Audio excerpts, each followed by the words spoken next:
L'équipe de France s'incline en demi-finale de l'Euro face à l'Espagne. C'est l'Espagne qui jouera la finale de la compétition face à l'Angleterre ou face aux Pays-Bas à l'issue de la deuxième demi-finale qui se disputera demain à Dortmund. Défaite 2-1, la joie évidemment sur les visages de la sélection espagnole, la détresse, la frustration, la désillusion, la peine sur les visages des Français, sur les visages de Kylian Mbappé, d'Antoine Griezmann, du sélectionneur Didier Deschamps. C'est les déceptions évidemment qui l'emportent, Marcel, Luis, mais les Bleus ce soir ont-ils montré leurs limites face à un adversaire à qui il faut rendre hommage malgré tout? Frustration, oui, c'est la première chose que je dirais, dans la mesure où l'équipe de France, malgré tout, n'a pas donné satisfaction dans le collectif que l'on attendait d'un autre niveau. Par contre, cette équipe espagnole, là, il faut reconnaître que dans la tenue du ballon, dans cette capacité à jouer dans l'intervalle, nous ont posé beaucoup de problèmes. Même s'ils étaient un peu cuits physiquement sur la fin, où on aurait pu peut-être bénéficier de quelques opportunités, on s'est aperçu qu'elle a su tenir et que nous, on n'a pas eu ce second souffle. Je suis persuadé qu'on va parler de l'occasion Mbappé. C'est une occasion de ballon d'or, Kylian. C'est ballon d'or, ça. Il faut la mettre au fond. Oui. Je suis dans la déception. On a été battu par très fort, il faut le reconnaître. Il faut rendre d'abord hommage à cette équipe espagnole, dans la continuité de ce qu'ils ont fait depuis le début de la compétition. 6 victoires en 6 matchs, hein, Christophe le rappelle. Ils ont montré des qualités avec de la maîtrise, avec une possession. Ils ont montré aussi d'énormes choses. C'est une équipe qui, on va dire qu'elle repart à la reconquête d'un football qu'ils avaient dans un passé, peut-être en jouant différemment, mais qui est aussi efficace. C'est pas une équipe avec en arrière, elle n'est pas défensive, elle est portée vers l'avant. Possession, c'est défense, avec des éléments n'étant pas là aujourd'hui, en étant suspendus, mais offensivement encore, ces deux garçons, ces deux jeunes qui sont sur les côtés posent énormément de problèmes. Mais l'équipe de France n'a pas répondu en pensant qu'en ouvrant le score, on dit ça y est, c'est bien parti. Et oui, l'équipe de France qui avait pourtant bien entamé cette rencontre après avoir subi une occasion sur une tête de Fabien Ruiz, but de Randal Kolo Muani sur un service de Kylian Mbappé. On était plein d'espoir et puis la sanction a été difficile dans la foulée. 21e but de Yamal, 25e but de Dani Olmo. Et là, on a vu en première période l'équipe de France commencer à souffrir et notamment au milieu de terrain, Marcel. Oui, tout à fait. Je crois qu'on n'a pas su exercer pressing sur eux. Et à chaque fois, ils avaient un joueur qui était dans l'intervalle. Ils savaient décaler. Ils nous ont fait courir. Ils nous ont fatigués. Ils ont empêché les milieux français d'être dans l'intensité qu'on leur demande. Et même un Kanté, on l'a vu, inexistant, incapable d'aller récupérer le ballon dans les pieds de l'adversaire. Parce que tout de suite, vous le sentez, ils vous ont donné le tempo. Comme quoi, ils sont capables de jouer.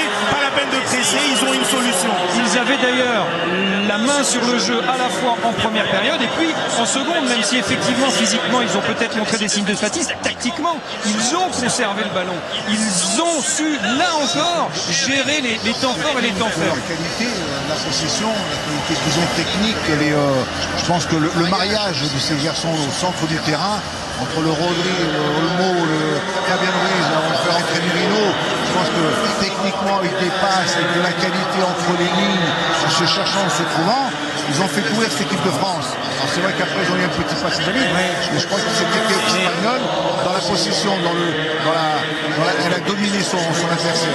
Les chiffres ne manquent pas, vous les voyez ici. Écoutons à présent la parole du sélectionneur Didier Deschamps à la sortie du match. Oui, c'est une très belle équipe, on le savait, elle a prouvé ce soir. Voilà, même si on a eu le bonheur d'ouvrir le score, mais elle nous a posé des difficultés parce qu'elle a été supérieure dans la maîtrise, même si on a essayé jusqu'au bout, mais oui, c'est l'équipe qui avait donné la meilleure impression et ce soir elle a fait voir toutes ses qualités. Le regret réside dans la gestion des 4 minutes avec ces 2 buts encaissés au surcoût. Oh, c'est pas la gestion, c'est qu'on était un peu en retard entre deux. Peut-être certainement on avait peut-être un peu moins de jus, de fraîcheur, peut-être aussi qui a mené à un peu trop de déchets techniques, notamment dans la construction du jeu où on savait très bien Mais tout ce qui est ballon en arrière, ça vient très vite presser. On n'a pas fait assez souvent à orienter vers l'avant. Merci Didier. Et pourtant l'équipe de France l'a fait une fois, cette occasion incroyable de Kylian Mbappé, cette occasion de ballon d'or. Marcel Desailly, vous le disiez, c'est un ballon qui aurait pu faire basculer le match en faveur de l'équipe de France, très clairement, et permettre aux Bleus d'égaliser. On l'attendait, on est à la 85e minute, on attendait à ce que Mbappé sorte du chapeau. Il est dans sa meilleure position, on lui a laissé l'espace sur le côté droit. Il n'a pas besoin de taper trop fort, il a juste besoin, je dirais juste, d'ajuster. Et il n'a pas ajusté à son niveau. Il se doit d'avoir au point pris l'information pour pouvoir justement là. Il n'a pas besoin de la frapper fort cette balle. C'est l'égalisation, c'est autre chose. C'est une autre approche du match. Des situations comme ça, il en a eu énormément dans le passé et il les a pratiquement toutes, on va dire, mises, parce que c'est ce qu'il savait faire énormément dans ses prises de balles, dans cette rapidité, de bien envelopper, de bien ajuster. Puis là, ce soir, c'est un raté. Et d'ailleurs, cette occasion, cette situation, cette frappe manquée, cette occasion incroyable qui ressemble tant à Mbappé dans la réussite, lorsqu'on lui connaît de meilleur, c'est un peu ce qui symbolise son Euro depuis le début de la compétition. Il n'est pas dans les meilleures dispositions. On va dire qu'il n'a pas été efficace. Il marque un penalty, c'est tout ce qu'il est dans cette compétition. Et pourtant, on a eu des situations dans ses premiers matchs où on aurait pu marquer, mais il ne sait pas, lui, personnellement, créer des occasions. C'est vrai qu'on en attendait plus. Il y aura de la déception. Il y aura, on va en parler de la performance d'Mbappé dans cette compétition. Marcel, est-ce que d'une certaine manière, on pose la question, mais on a un peu la réponse quand même, il est passé à côté de son Euro, Kylian Mbappé? Ah non, il est passé à côté, surtout dans l'intelligence de jeu. C'était là qu'on l'attendait, à savoir un petit peu changer le style. On l'a dit, il est resté dans son couloir, il n'a pas pris son jeu à son compte, alors qu'il en a les capacités. Il est rentré très rarement, il n'a pas vraiment changé de position. Il a été vraiment en dedans dans cet Euro. Et là, Thomas, aujourd'hui, oui, Daniel, il avait Jesus Navas, 38 ans. 38 ans. Il n'est pas d'origine un défenseur. Qu'est-ce qu'il a fait, Navas? Il a joué son jeu et c'est la force des Espagnols. Nous, on voit qu'on met Tchouaméni, troisième défenseur quand on a le ballon. Mais il sert à quoi, Tchouaméni? Il vient montrer aux défenseurs qu'ils ne savent pas relancer. Alors que Jesus Navas, il attaquait, il venait dédoubler, il cherchait chaque fois 2 contre 1 avec Théo Hernandez parce que Kylian ne défendait pas en première période. Donc Jesus Navas, il a joué son jeu, pas une fois Kylian Mbappé ne l'a dribblé, pas une fois. Il a centré, il a fait marquer, très bien, pas une fois, alors que Barcola en seconde période, c'était plus Navas mais c'était Nacho. 3 actions, 3 fois il est passé. Voilà, il est passé au travers de son Euro. Alors, je veux bien, on a dit le masque, c'est une excuse. Rappelez-vous quand même que la fin de saison avec Paris Saint-Germain, c'était la fin de saison comme ça. Il a raté des occasions, c'était pas Kylian Mbappé. Alors, je sais pas ce qui se passe. Est-ce que c'est le transfert? Est-ce que c'est le fait que ça se passe mal avec Paris? Il a perdu confiance. Mais ce n'est plus le Kylian Mbappé qu'on a connu. Et c'est dommage, parce qu'on n'avait pas Monsieur Plus, qu'on a toujours eu.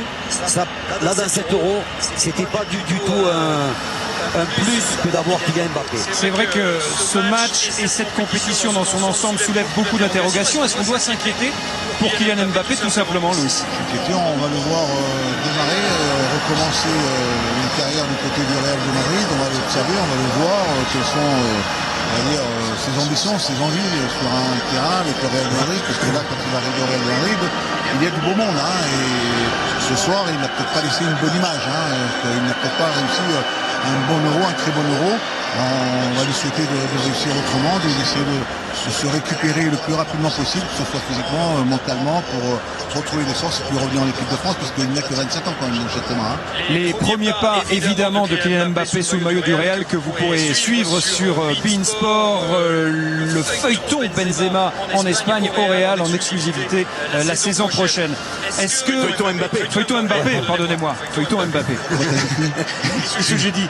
Benzema, pardon. Attends, il va revenir. Alors, j'espère que c'est la fin révélateur. Je souhaite la même trajectoire à Mbappé qu'à Karim Benzema sur le maillot du Real avec le ballon d'or au bout. Karim Benzema, il a mis 12 ans pour y arriver, 12-14 ans. Parce que ça ira quand même un peu aussi comment les prestations de Zizou la prochaine au Real. aussi. Est-ce qu'il peut redevenir, est-ce que Kylian peut redevenir Mbappé, Marcel? lui va jouer beaucoup plus juste. Alors il faudrait qu'il retrouve une forme physique, mentale. Sur Sim, c'est pas facile. Hein. Depuis ces 3 dernières années, il a pris un 3G. Finalement, il a réussi à aller là où il le voulait, avec encore quelques casseroles derrière lui, avec cette histoire financière au niveau du Paris Saint-Germain. Maintenant, dans cet Euro, on pensait qu'il allait avoir la capacité, avec Griezmann, parce qu'il n'est pas seul hein, dans le panier, avec Griezmann, de retrouver quand même une énergie, une intelligence de mouvement qui allait leur permettre de faire un minimum, compensé par les autres, vu qu'on avait 3 milieux de terrain extraordinaires, et arriver à être juste et chirurgical au moment où il le fallait.